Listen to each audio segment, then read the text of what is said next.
He, in fact, was chosen among 100 people to be the music director and choir director at Abraham Lincoln's funeral, okay?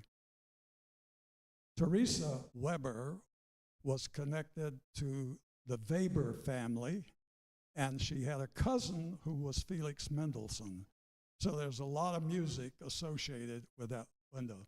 So the question is, how did the window get here? Well, it turned out that Charles and Teresa's daughter married a man named Gustav Bahn, who was a jeweler in Austin. And he did really very well. He had a shop on Congress Avenue and later was into real estate. They had a high dollar address on West Avenue. The house, unfortunately, no longer exists. But Charles and Katie was her name, Katie Baumer Bahn, that they dedicated the window. And of course, these windows were put in the Ninth and Colorado Church in 1906 and moved here. And of course, the first church service and all here, or dedication really, was in 1925. But I think they were into the building by 21 or so. So that's the history.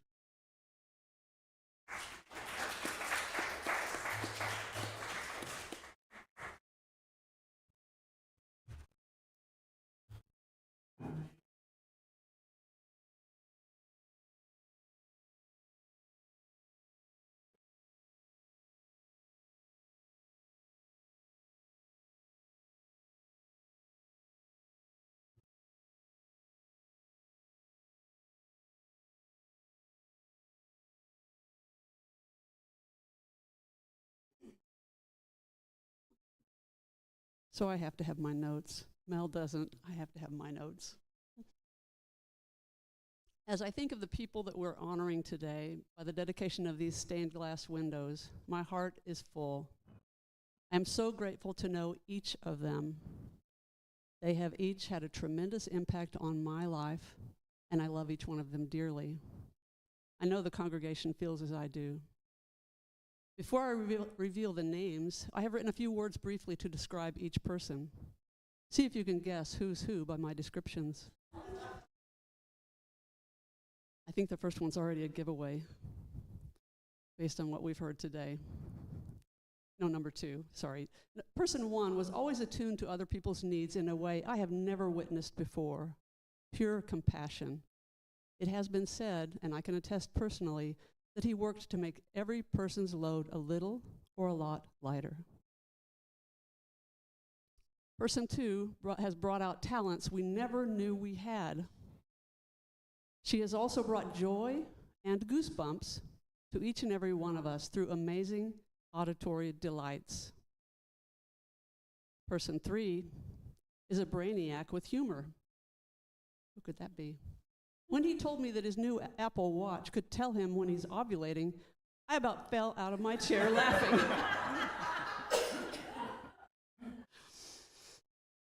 He always gives freely of his time and talents for this church.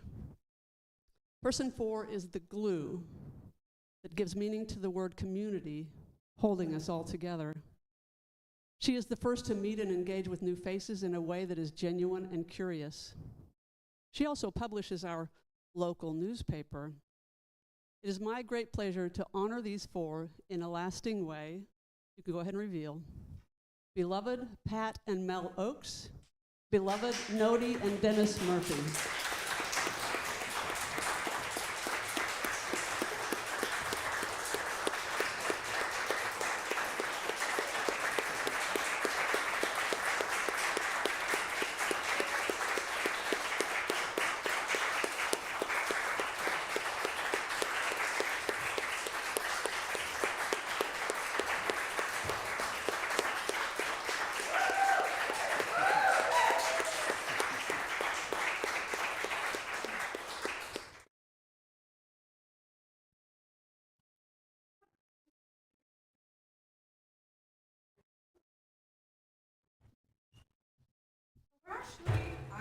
I'm learning about the musical history every day in this church, of this church. It is a joy every day. So we are actually going to sing verse 1 and verse 2 as written. Then we are going to sing verse 3 as, and Jesus bids us come. Just follow along if you want, and then we'll sing verse 1 again. No verse 4. All right. There are angels hovering round. There are angels hovering round. There are angels, angels hovering round to carry the tidings home. To carry the tidings home. To carry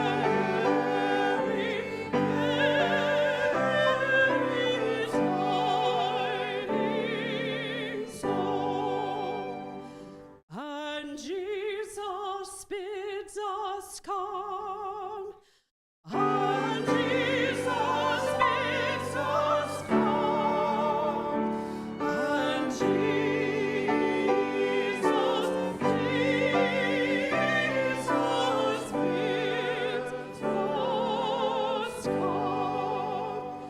There are angels hovering round. There are angels hovering round. There are angels, angels hovering round.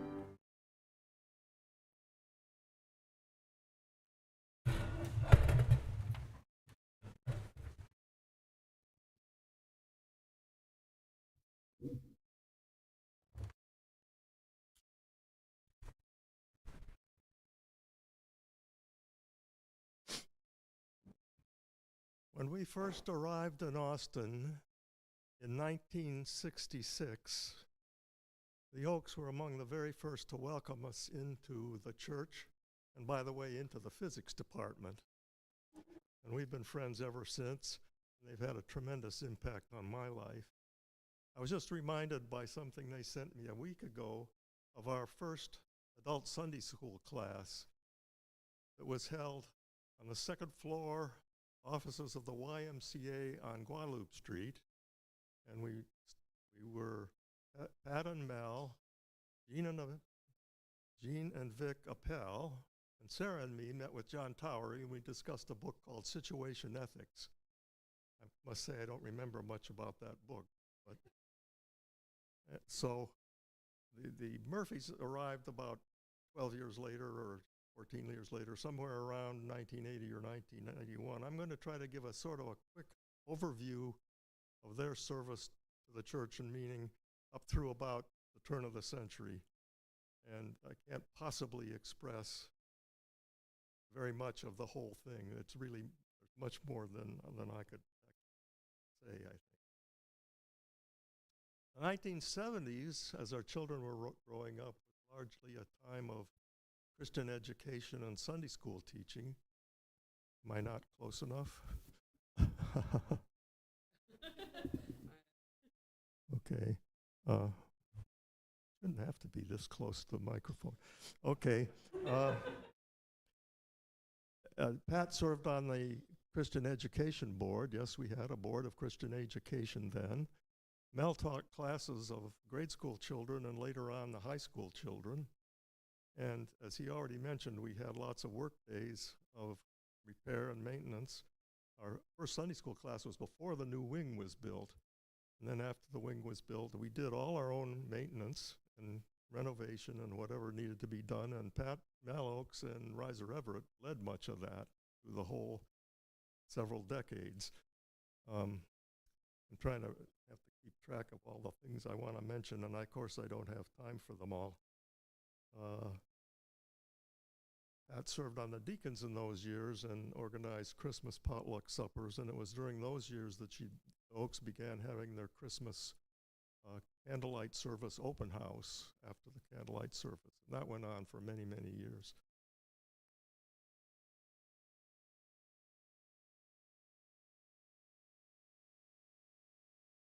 Now Now, in the 1980s, as I said, the Murphys arrived. Nodi became immediately involved in the music work, chair of the music committee that she organized, and submitted annual reports that were quite extensive, trying to diversify and expand the music program.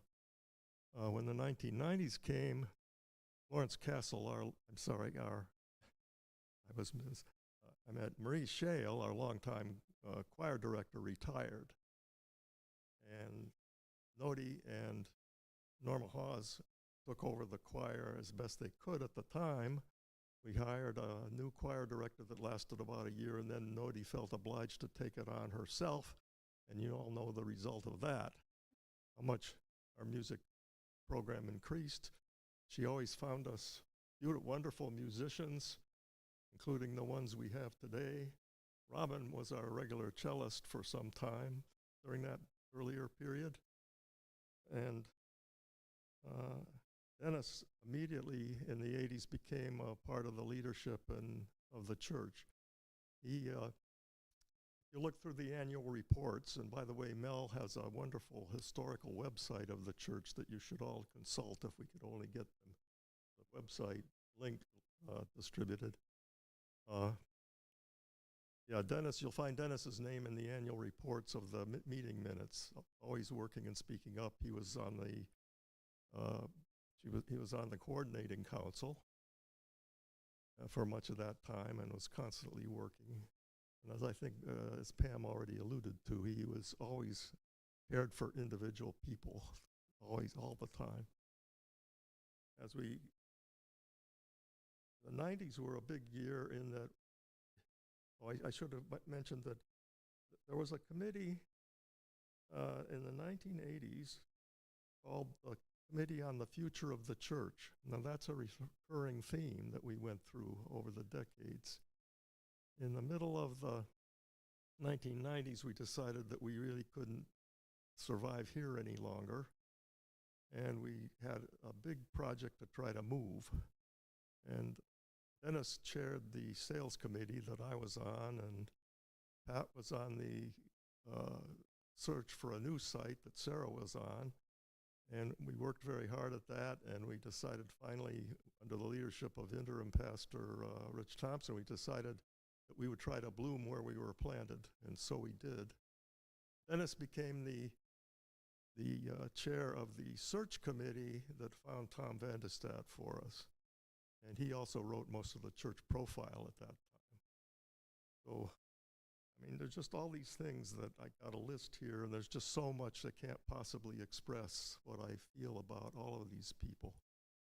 And I kind of ended with thinking of 4 or 5 words that characterize our relationship: hospitality, friendship, fellowship, communion, and yes, koinonia.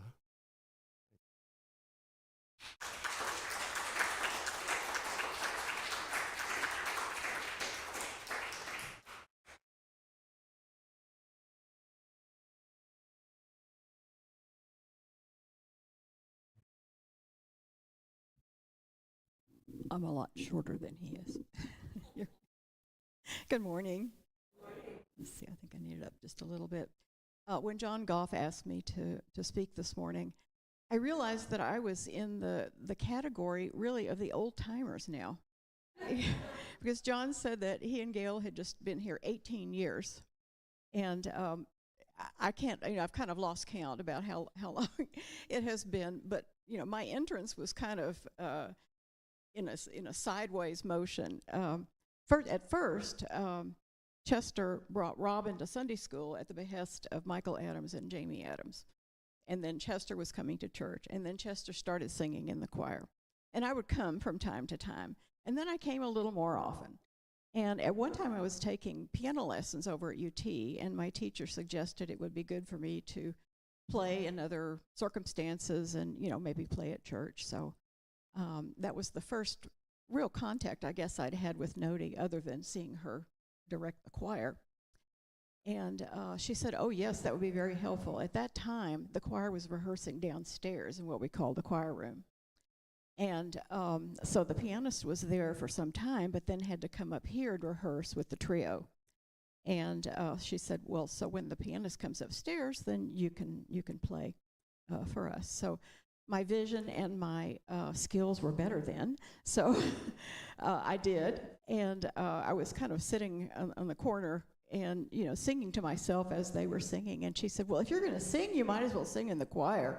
So I owe her that. And I learned so much from Nodi about singing and just about breath control and about pronunciation and different kinds of music. The other thing that Nodi did that was really unusual, she had been a dancer. And so she introduced choreography into the choir. And it was little things. And at first, when I was just sitting in the congregation, I thought, well, that's really weird. And so I kind of, whatever. And but later, when I was singing in the choir, it did seem to fit. And so sometimes it was just swaying along, and other little things like that. But I think that really added to the music. And my Dennis was singing in the choir, and at that time we had some real lights, and people who have passed on, Joe McMillan and Matt Blackstock and Chester, and then Fran and Ramby Briggs, who happily have not passed on and join us in Zoom meetings from time to time, and Sarah, who has been singing, all this time. And then there are the younger bright lights with Jonathan and Amy and Roberto and Lucy, and so it's really interesting to see how it's evolved. And we usually would have a graduate student or two singing with us, and they'd be here for 2 or 3 years, before they moved on. And Nodi incorporated them into the choir, sometimes, arranged solos for them, and just really mentored them in an important way, and mentored all of us. There was we used to have what do we call the choir on the musicians on Sunday around Christmas? The Joyful Noise. Joyful Noise Band. Okay, sorry, Joyful Noise Band. And so Nodi asked if I would play the piano for that one time. I probably more than once, and I did. And so then she asked if we could have coffee or something. And so we actually met at the steeping room to have tea and sandwiches. And she had gotten there early, and so when I slid into the booth, she had a spray of white roses there and a card for me, which was just the sweetest thing. I mean, just being with her, would have been treat enough. But just that recognition and appreciation, was so very dear. And Dennis, I think I did meet him in choir, of course, but more through the fellowship hour, which I really miss now, because I think we really talked with one another, more deeply than we have a chance to now. And he was always interested in your uniqueness, and would ask questions, and then would follow up with things. And, have you seen the film? We identified over films. And have you seen the early film of this Japanese? No, I haven't. So he would send it, burn a copy and send it in the mail, and so that sort of thing. And so at one time, I think he had decided that the children should have a pageant at Christmas. I guess the pageant had, fallen down or whatever. So he suggested we go for coffee and discuss a pageant. And I can't remember what his role in this was, except, that he just wanted a Christmas pageant. So we talked about it. We met at Starbucks and, talked about it. And I would ask other things, about the family, but he very gently steered the conversation back. This was a work meeting, and we were to talk about the pageant. And, I am not sure what happened that year, but my vague recollection is really the kids just took it over and did their own thing. And it was great. So all the adults can sit down and plan all they want, and the kids with their creativity, will just take it over. So, and I'm just thinking about my first real impression of Pat was hearing that she had participated in the spelling bee, and I think our church won most of the time or always, probably because of Pat. 4 times. And I was really impressed by that because I had lost out in the 6th grade in the first round in my spelling bee. So, and Pat, I have just absolutely appreciated so much your personal touch, at our times in our lives when things change. When Chester died, you reached out, in such a lovely way. And just, really, I think you show people, all of us, your care and concern. And I know that we deeply appreciate that. One thing I was going to add about Dennis was, I don't know if you ever received a note from him, especially a note of condolence, but when my mother died, he sent me a note, and it was the most beautiful note I think I've ever received. I still have it somewhere. He could really write a note, and speak to the heart also. And so Mel, I think I just got to know in the fellowship hour and through his presentations at talent shows, about mechanics and things like that, and how a car could go wrong. And and actually, Robin and Julia experienced how that car could go wrong somewhere way out in West Texas and had to be rescued. Remember that. And the other thing is that he became aware that I was interested in Jane Austen, and I hadn't gotten involved with the local society yet. I really wasn't sure how to. But he came over and said, well, he thought that the wife of a colleague of his was the head of the local group, and gave me contact information for her. And so I got in touch with her, and it was just in time to be an honored guest along with the other members of the Jane Austen Society at a presentation of Pride and Prejudice down at UT. So, and throughout, Mel, you have sent me notes about Jane Austen, bits and pieces here and there, and I just have enjoyed those so much. And I do remember one time we were driving out probably to the Poetry on the Lake, when you asked me some question about Jane Austen that I couldn't answer, and it's like, I better get back to the books. This man knows Jane Austen better than I do. So, but you are all so very dear to me, and I have just so deeply appreciated, all the kindness and the thoughtfulness over the years. And so this is from me, from my heart, but also what you have done for the church all the time that I've been involved. And so it's really appropriate that we dedicate these 2 beautiful windows to 4 beautiful people.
So you hopefully just received a handout with a hymn. You will not recognize the lyrics. They were newly written by Francis Briggs in honor of today. Please stand and join us.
Just heard, I don't know if there it goes. We've just heard about the many gifts that Pat and Mel and Dennis and Nodi have contributed to this community and modeled for us how to give. This is the moment in our service where you're invited to give something back to this community, either in the form of a financial gift, which you can do in the offering plate or on our online Tithely app. If you do give online, we have some pastel cards in the back of the pews that you can bring forward during this time as a symbol of your contribution. It's also the time when you're invited to come and tie a prayer tie to the net in a symbol of something that you want to pray for. However, the Spirit is leading you to respond in this time, please do so.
Let us pray. Holy and loving God, we ask your blessing upon these gifts freely given.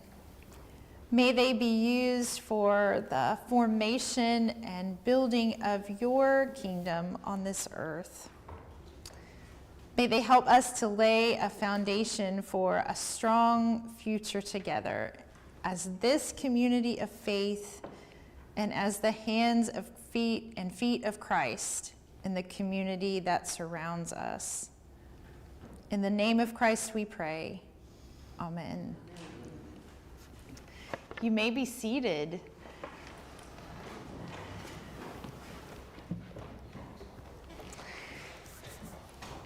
I think we've got a few announcements. I just wanted to let you all know that Nodi was not feeling well enough to be physically present today, but she is watching on YouTube. And Nodi, I hope you'll join us for Joys and Concerns. We've got a few more surprises built into that time. But what announcements do you all have today? Lynn. I think it's going to be a free day. Very, very joyful. Yesterday, a few of you I see that were participated in the Ecumenical Council Zoom call for Renee yesterday, which was one of the most inspiring things I've heard in many years. It's very sad that Renee is out of Austin now and moved to Colorado, because he is an incredible force. And I just want to remind you all that we are taking up a donation for him, which will be sent out next week. And his sending, I mean, he was voted on unanimously by the council to, so that he can now find a church and then, be ordained as soon as he has a church calling. And I think that anybody that knows him or reads of him or reads his work or listens to what was said yesterday would be banging on the door, please, please come with us. I wish we had him here. So anyway, it was very, very inspiring, like today is, with all these memories. So I feel very, very happy that he has been part of our congregation, and we want to give him a good send-off. Thank you.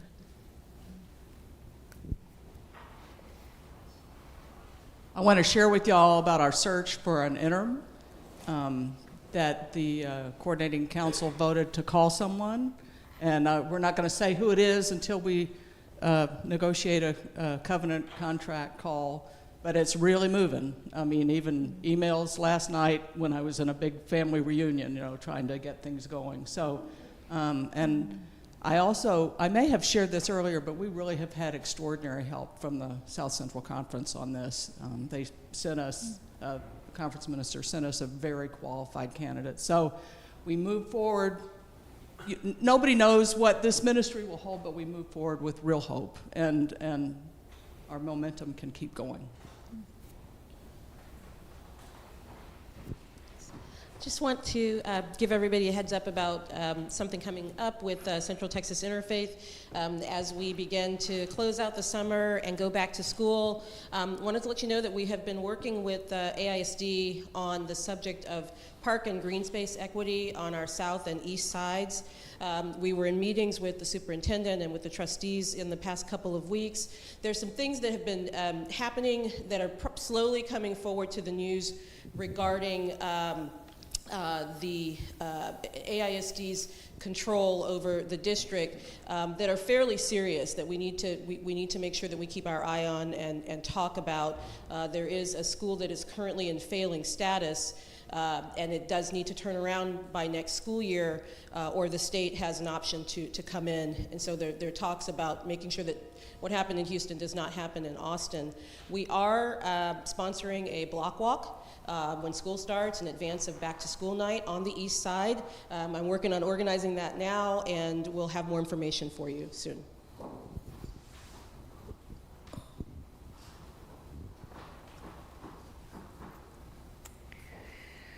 I think just to give you a few little logistical instructions, since we have such a big celebration planned for after the service today, let's stay in our pews and try to make a quick transition to joys and concerns. And then we'll do our prayers, and then you'll be free to go and feast. Pat Oakes insisted on making a cake today. But I think Pam also made a cake. Because we couldn't tell Pat that she was an honoree and to let somebody else make the cake.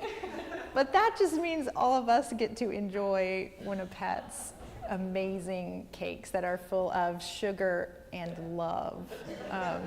So let us stand and sing our sending song, and then we will proceed.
And now receive these words of blessing as you go.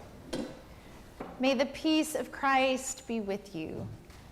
May the peace of Christ be fulfilled within you.